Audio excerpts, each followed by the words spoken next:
Hey everyone, it's Luke from Elite Welding Academy, and today we're going to have a little competition between two teams.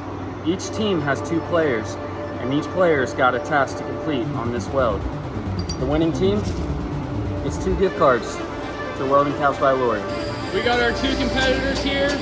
They're going to race to bevel, prep, fit, tack, and root that pipe before handing it off to get tapped.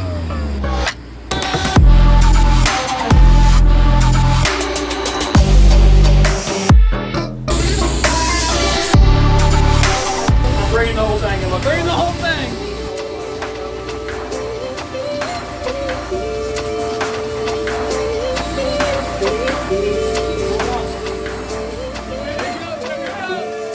Gotta make up some time, boy.